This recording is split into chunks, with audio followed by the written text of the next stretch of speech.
Hi, how are you? My name's Luka, and I don't live on the second floor.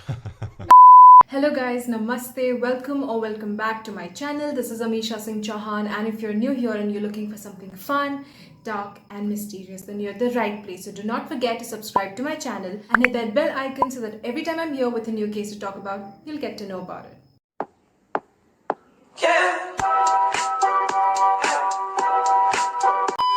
So today I'm going to talk about Luka Magnotta. A lot of you might have had heard this name from the Netflix series Don't F with the Cats. So before I begin with the case, a small disclaimer for the ones who do not know about this person. This case consists of very graphical content related to violence and animal abuse. So Luka Magnotta was born as Eric Clinton Kirk Newman on 24th of July 1982 in Scarborough, Ontario. Now he was oldest of 3 kids. His parents were together, but in 1994 his father was diagnosed of schizophrenia, and that is when he divorced his wife, as in Luka's mother. Now according to Luka, his mother was too particular about cleanliness, and he remembers a lot of occasions where she would literally lock all of her kids outside of the house. And then he remembers this one instance where she put pet rabbits out in the cold to freeze to death. So anyways, after Luka's parents got divorced, Luka started living with his grandparents, and after some time the grandparents divorced as well. Now Luka for some time was homeschooled. He was told that the world outside was dirty and dangerous. Now that something reminds me of Ed Gein over here. So anyways, eventually Luka ends up in a high school which he does not complete, and his ex-teachers and ex-classmates remember him of someone who was too preoccupied in the way he looked. He would oftentimes change his hair color, and he would often get bullied as well. Anyways, in 2003, when he was 21 years old, he started acting in gay pornographic videos. He would occasionally work as a stripper and an escort. Now in 2004, he got the attention of Toronto police when he befriended a 21-year-old woman, and this woman had a mental capacity of an 8 or a 12-year-old. Now, not only that, he also convinced this woman to get credit cards and then ended up racking around $10,000 in unpaid bills. Now, when the police were investigating this case, initially they alleged that he was sexually abusing this woman as well and videotaping it. But then later on, before the case even started for trial, the Crown dropped all the charges. Now, his lawyer, Peter Scully, at the time says, immeasurably, with huge ramifications to our society eventually.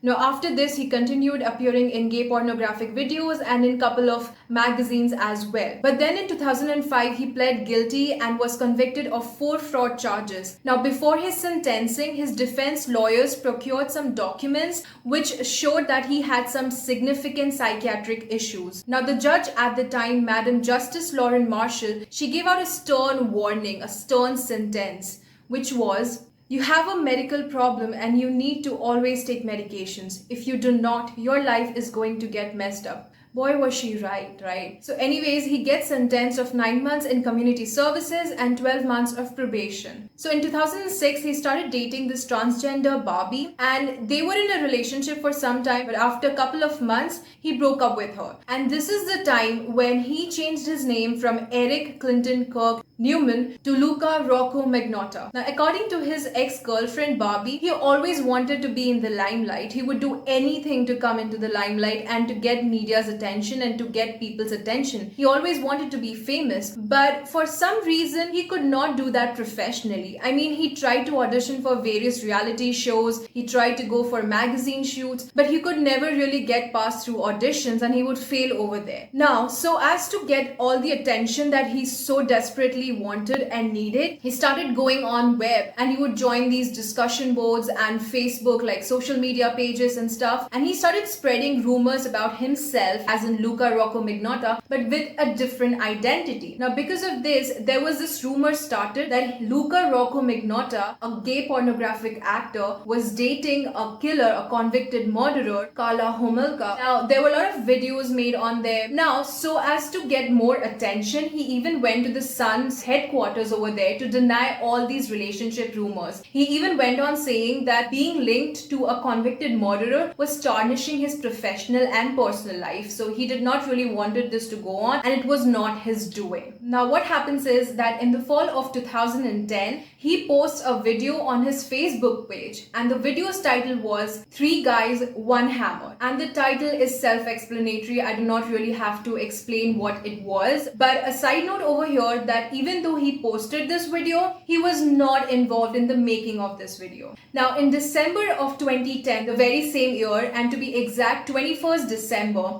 a video started getting viral on social media and various discussion boards. The video's title was 1 Guy, 2 Kittens. Now this video was initially even posted on YouTube, but later on YouTube deleted this video. Now in this video there was this one man who literally locked 2 small kittens in a bag, and then with the help of a vacuum cleaner he sucked out all the air from it. Like he vacuumed all the air from the bag, which led to the death of these 2 kittens because of suffocation and lack of oxygen. Now this video, before it got deleted from various social media and discussion board platforms, it caught the eye of various animal activists.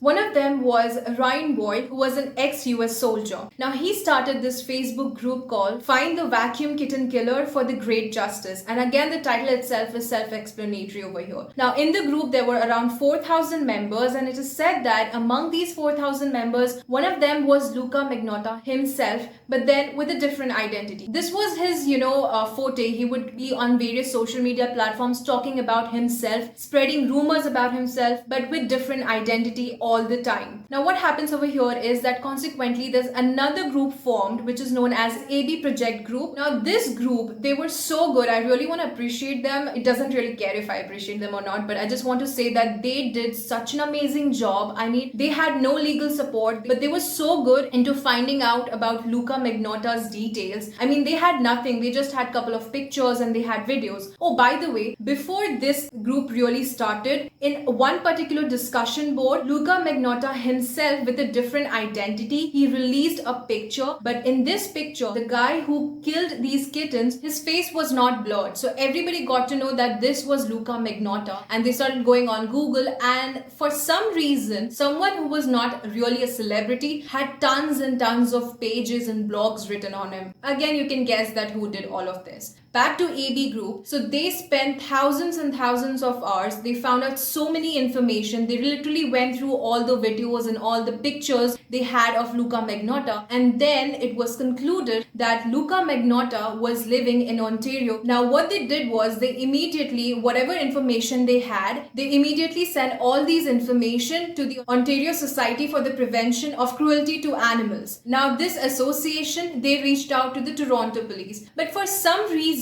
even if the Toronto police did open a file in his name, they did not really investigate much deep into this case. Now, even after Toronto police opened a file in his name in February of 2011, there was not much going on over here. Now, so as to laugh at their faces, as in all these animal activist faces and people who were sitting behind their computer screen in order to look for Luka Magnotta, he wanted to just laugh at their face, so he posted 2 other videos in November of 2011. Now, in the first video, there was again this guy, and he was wearing a Santa's hat. Now, in this video, he literally fed a small kitten to a python, and the kitten was alive. In the second video, he had duct taped a kitten to the end of a broomstick, and then he drowned this kitten in the bathtub. Now after this, again, there were so many articles written on this kitten killer, and everybody wanted to find out. So what did Luka did was, after the Sun in UK wrote a report on this kitten killer, he immediately went to the headquarters of the Sun in UK, and over there he went and denied all the allegations and all the accusations of being the kitten killer. He said that it was not him. And then after, when he left, a couple of days later, the Sun received an email. Now the email said that they will be seeing him again, but this time when he will be producing a film, it would not be with kittens but with humans. And unfortunately, what he said was right. He indeed do that. Now what happened next is that on May 15th and May 16th of 2012, on various different social media platforms and discussion boards, there were a lot of references made of a video named One Lunatic, One Ice Pick. Now the thing is that this video has not been even posted yet, but there were several comments, and one of the comments said that where could I find this video? And again, I do not have to really explain who was doing, like who was spreading all these rumors about this certain video. Now for the next couple of days, Luka was quite off the internet. Now some might say this was calm before storm. Now on May 24th of 2012, Concordia University student Junlin, he did not turn up for his part-time job. Junlin was an international student. He was studying engineering and computer science in Concordia University. He came from Wuhan, China. Now he was very punctual, he was very particular about his job and his education. So when he did not turn up for his job, everyone was quite worried. They even in fact contacted his mother, who kind of tracked all her son's movement. Now unfortunately, the mother also had no idea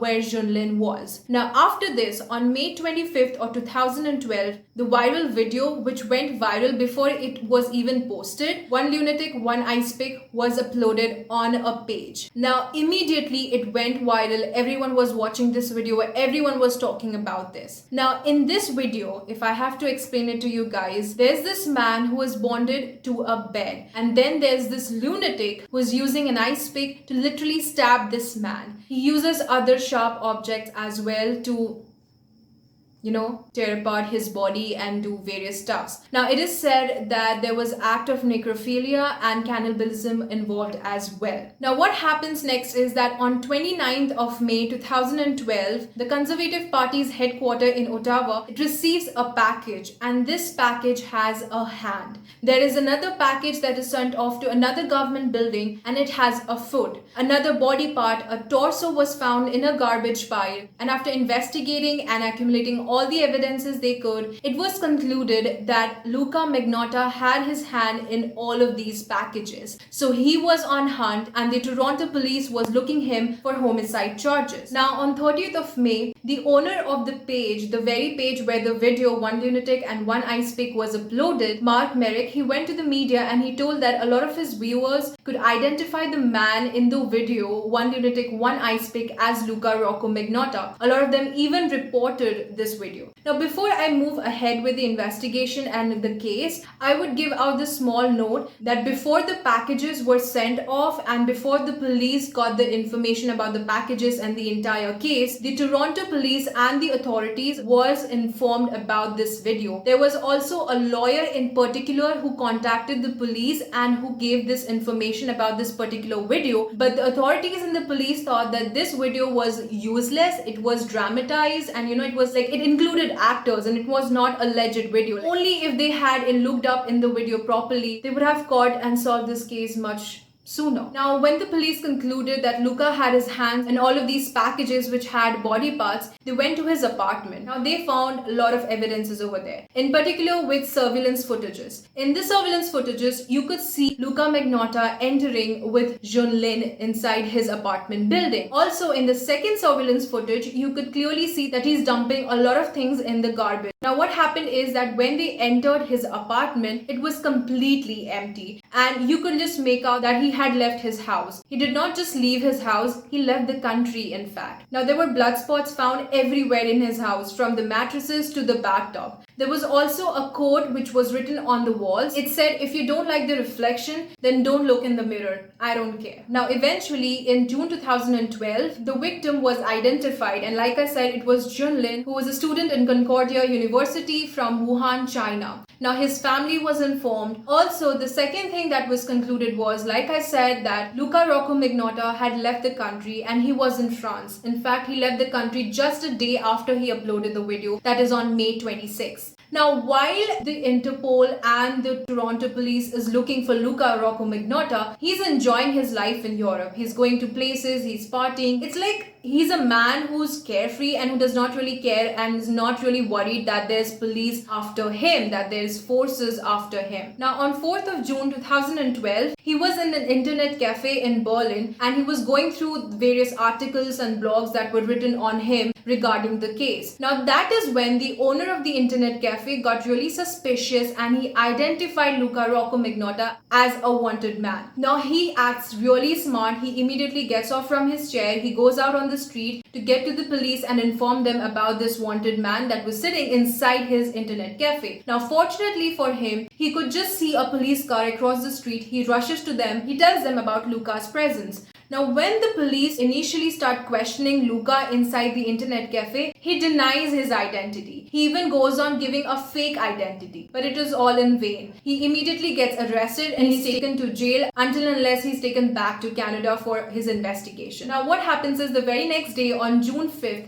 two different Vancouver elementary schools, they received two different packages. One has a foot. Now, in the other package, there was a hand. Now, again, I don't have to explain to you guys to whom did it belong to. Now, on June 18th, 2012, he arrives back to Toronto and he is investigated. Initially, he denies all the charges and accusations he is accused of. He pleads not guilty. Also, he was present in the court through telecommunication and there was no media involved because the judges knew about him being so fixated on media and to have media attention, and they did not want him to benefit from all of this. Also because of the gruesome nature of the case. Now, like I said, initially he pled not guilty to all of the charges, which also included first-degree murder. He was put under psychiatric evaluation and all of the psychiatrists and psychologists, they somewhat gave the same conclusion. A, that he had borderline personality disorder, and the second thing was that he was diagnosed of paranoid schizophrenia. Now, in his defense, the lawyer said that since he was suffering from all of these disorders, he did not really know what he was doing. But then the jury and the judge concluded that even if he had all these mental disorders, even if he was suffering from all of these, he knew what he was doing. And the trial went on for 12 weeks and the jury concluded and convicted him of all the charges, which included first-degree murder, committing an indignity to a dead body, publishing obscene material, mailing obscene, indecent, immoral or scurrilous material, and criminally harassing Canadian Prime Minister Stephen Harper and several unnamed members of the parliament. He was sentenced of mandatory life sentence and eligible for parole only after 25 years. Also over that, he was sentenced 19 years more for the other charges to be served concurrently. Now, after this, he appealed to the court because he found that the jury and the trial was unfair. But then on 18th of February 2015, he withdrew his appeal. Now, after all of this incident, the thing is, I've seen so many people out there. There are fangirls and there are communities who support Luka. Personally, I cannot relate to these people and I find it something that I do not really like and can never understand the reasons behind this. But let's just talk about Junlin for a second. He was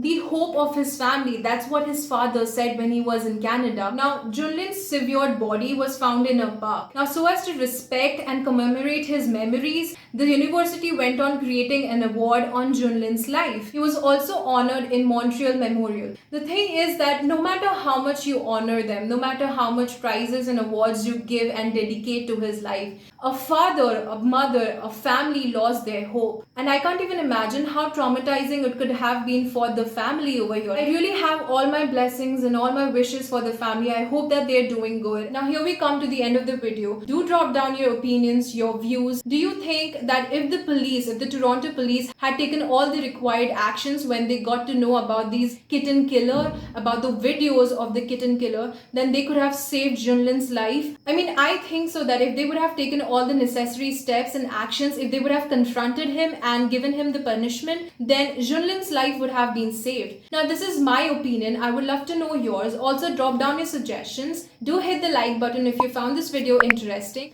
Take care. Bye-bye.